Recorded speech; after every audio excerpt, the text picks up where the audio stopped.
Forget what you think you know. A classroom in Manila was once overflowing with Iranian students, all fluently speaking Tagalog. It happened. And you probably never heard about it. Okay, so let's set the scene with our main man, Professor Amir Hossein. This isn't just some dusty academic, he's a rock star in Tehran. We're talking intellectual brilliance, eloquence, a symbol of national pride, and basically the voice of hope for countless young Iranians. His lectures? Overflowing. Students hanging on his every word. Seriously, imagine your most inspiring professor, then dial that up to 11. He was basically the rock star of reason in a world that felt increasingly unreasonable. But even a beacon of hope can feel the chill of despair. Behind that confident exterior, Amir was witnessing a subtle, crushing change. Iran was facing increasing internal tensions that most outsiders couldn't even grasp. And what truly troubled him wasn't the obvious regime or the politics. Those were a given, like humidity in Manila. No, it was deeper, the slow, agonizing loss of dreams among the brightest minds around him. His students, young and hopeful, were losing the very thing he dedicated his life to teaching them, hope itself. Can you imagine that feeling as an educator? Pouring your soul into inspiring others, only to see the light dim in their eyes? It's soul-crushing. Like trying to teach a cat to fetch, admirable effort, but ultimately, they'll just look at you with disdain. Now, imagine yourself as one of those students. Let's call her Zara. Zara was always in Amir's front row, a notebook filled with his quotes, eyes alight with possibility.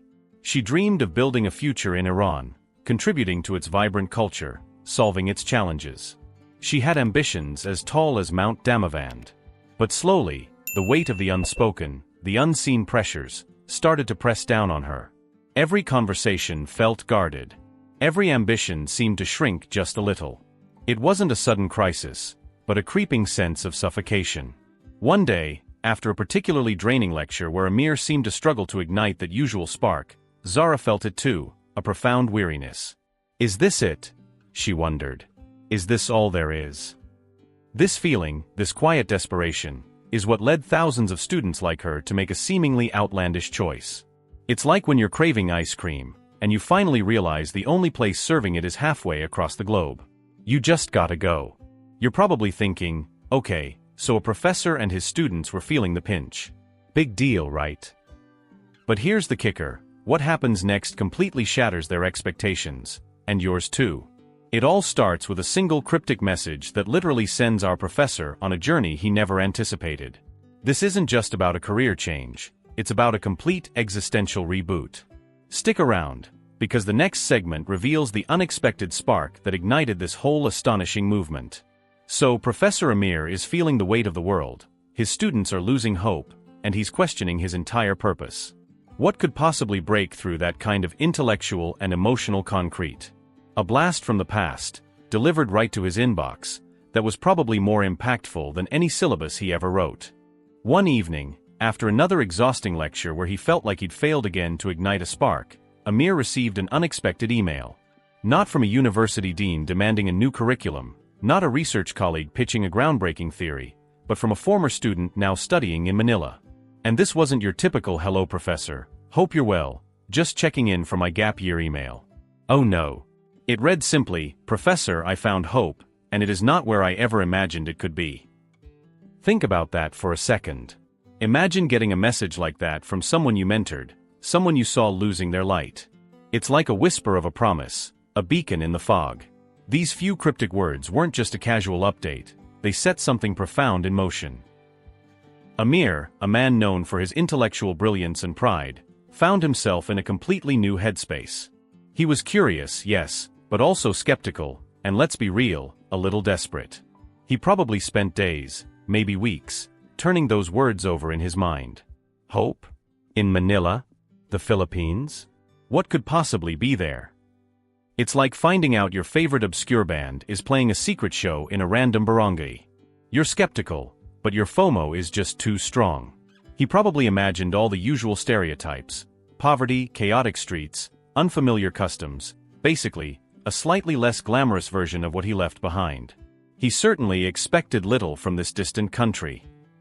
He was just looking for a temporary refuge, a place to clear his mind, perhaps to reassure himself that hope still existed somewhere, anywhere. He even envisioned staying for a month at most, just enough time to figure out why his students were making this mysterious pilgrimage halfway across the world. This wasn't a planned sabbatical, it was an urgent quest for understanding, sparked by a single powerful sentence. It shows you how a few well-chosen words can utterly derail your life's trajectory, in the best possible way. This isn't just a plot device, folks. This is the power of human connection, amplified by email. And if you're still watching, hit that subscribe button, because we're about to dive headfirst into the land of unexpected warmth. You've heard about the catalyst. Now, get ready for the actual landing. Because what happens the moment Amir steps off that plane completely shatters every single one of his carefully constructed expectations. The very air he breathes tells him something is different. And this is where the story gets really, truly wild. Keep watching. So Amir, the brilliant, skeptical professor, finally boards that plane to a country he never even considered visiting. He's prepared for the worst, bracing for the chaos. But from the moment he touches down, everything he thought he knew about the Philippines, and about hope itself, gets turned upside down. It's like he walked through a portal, and not the kind with questionable street food. You know that feeling when you land in a new country? The immigration line, the hustle, the slight anxiety of being in an unfamiliar place? Amir, fresh off a long flight, probably expected the usual bureaucratic grind at Ninoy Aquino International Airport. Instead, what he got was warmth, smiles, and an immediate, inexplicable sense of peace. A feeling he had genuinely forgotten could exist. Think about that for a moment, forgetting what peace feels like. That hits deep. It's like finding a lost toy from your childhood, but the toy is existential comfort. But here's the kicker, the moment that was Amir's first shock, his first quiet disbelief. He's standing at the counter, probably a bit hesitant, still processing the sudden shift in atmosphere. And a Filipino immigration officer, noticing his slight pause, simply smiles gently and says, "Welcome to your second home, Professor." Let's unpack that. Welcome to your second home. It wasn't just a casual greeting, it was an embrace. It was as though this stranger knew exactly what Amir, this proud intellectual man, needed to hear in that precise moment. It felt like the universe itself was offering him a hug he didn't even know he craved. In a world often defined by borders, suspicion, and bureaucracy, this was an act of profound, unsolicited kindness. It wasn't about a visa check or a passport stamp, it was about belonging. It was the human equivalent of a warm blanket on a cold night. This isn't just a feel-good story, though. This immediate warmth and acceptance is a cornerstone of Filipino culture, often cited in global surveys about hospitality. According to a 2018 global survey by HSBC Expat, the Philippines consistently ranks high for friendliness and making friends. In fact, it was ranked 8th globally for ease of settling in. This isn't just a one-off for Amir, it's a cultural fingerprint. And for someone coming from a place where life had hardened into cautious exchanges, careful dialogues, this spontaneous, joyful kindness was a complete paradigm shift.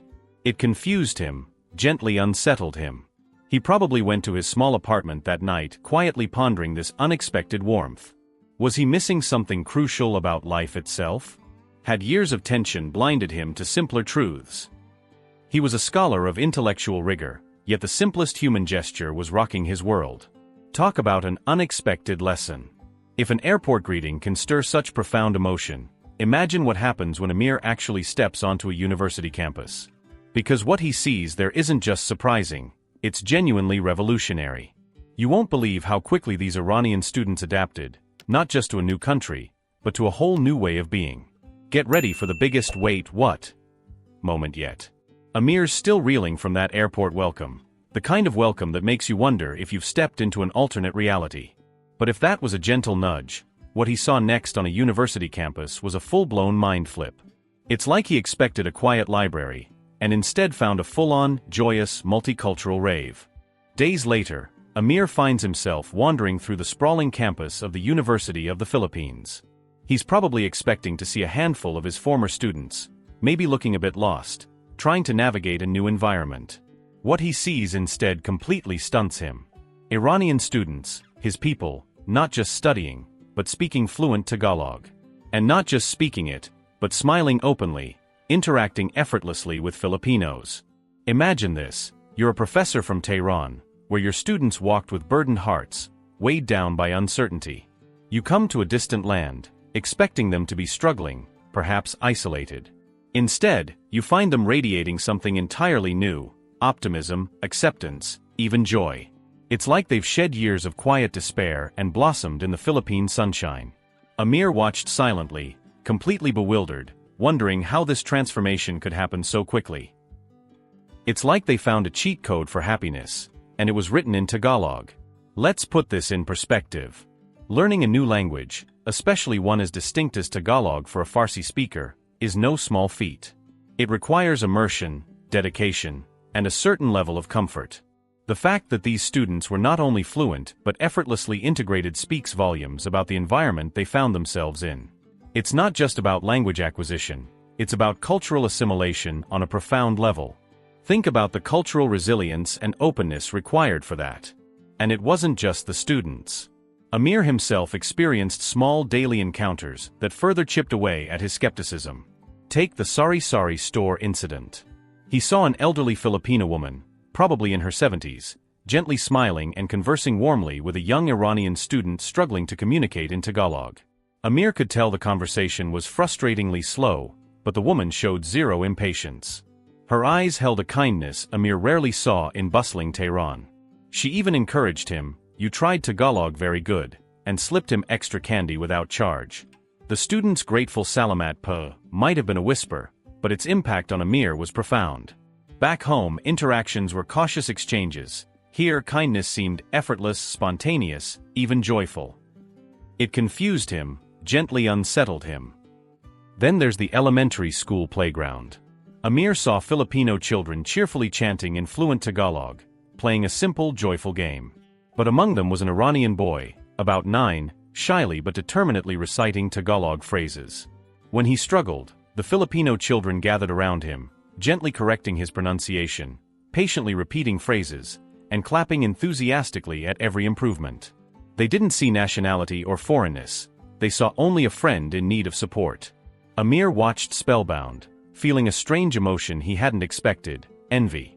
Envy not of wealth, but of this purity, this innocence, this effortless human kindness. It was in these seemingly mundane moments that Amir felt the first subtle cracks forming in his carefully guarded worldview. He, the scholar of profound intellectual rigor, realized he might have overlooked something so basic, yet so crucial.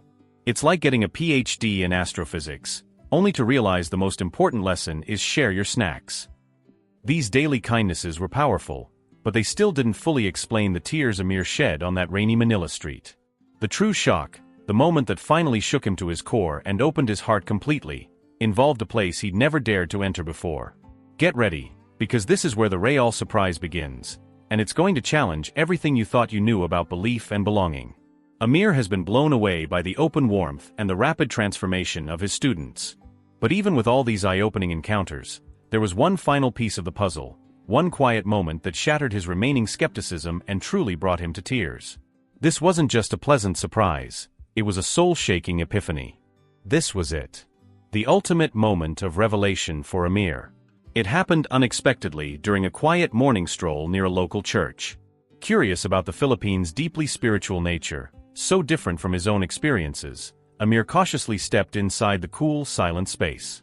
Let's be real, for a Muslim professor from Iran, entering a Catholic church was a massive step outside his comfort zone. He'd never before entered a church, let alone a Catholic one. But there was something inviting about this modest building, its doors wide open, welcoming anyone without question. No velvet ropes, no judgment, just an open invitation. Inside, Amir observed something quietly extraordinary. A Filipino woman and an Iranian student quietly praying together. The young man, eyes closed, whispered in Farsi while the woman beside him softly murmured her prayers in Tagalog. Two different faiths, languages, and worlds, yet somehow united peacefully in this small, humble space. It's like a spiritual jam session where everyone's playing their own tune, but it somehow creates perfect harmony. After a few moments, Amir saw the woman gently take the Iranian student's hand, squeezing it comfortingly before they stood together, silently acknowledging each other with deep mutual respect. Then she quietly walked away, leaving Amir momentarily breathless. Why had that simple gesture affected him so powerfully? Amir realized suddenly he had been searching for grand answers, expecting profound philosophical insights. Yet the truth was quietly, humbly unfolding around him. Here, kindness, acceptance, and respect were not grand statements. They were daily practices, quietly revolutionary acts that healed deeper wounds than intellectual debates ever could. And standing there in that sacred silence, Amir felt the first genuine moment of peace he'd experienced in years. He didn't fully understand it yet, but he sensed it clearly. His perspective was changing profoundly. His pride, his intellect had served him well back home, but they were not enough here. They had never truly been enough. Amir stepped out of the church feeling both lighter and deeply humbled, knowing that he could never return to being the same person. His initial skepticism had quietly dissolved, replaced by a yearning to understand more profoundly this quiet power of kindness, something he had so long overlooked. This incredible scene, this purity of acceptance, a quiet strength in diversity, and above all the unmistakable power of freedom, was the true explanation for Amir's tears on that rainy Manila street. At that moment, Amir understood why thousands of young Iranians were coming quietly to the Philippines. They weren't fleeing. They were seeking something deeply human: dignity, compassion, and freedom of spirit. Qualities this nation, often underestimated globally, seemed to provide effortlessly. Standing there, rain gently soaking through his clothes, Amir felt both broken and healed. Broken because it took leaving his homeland to see clearly what had been lost, and healed because he suddenly knew he was standing exactly where he needed to be. He was finally free. This is just the beginning of Amir's story, and the story of how the Philippines quietly changed thousands of lives, and perhaps the world. If this incredible journey has made you question your own perceptions of hope, kindness, and freedom, drop a comment below and tell us what resonated with you most. And don't forget to hit that like button and subscribe for more mind-blowing stories that challenge the headlines.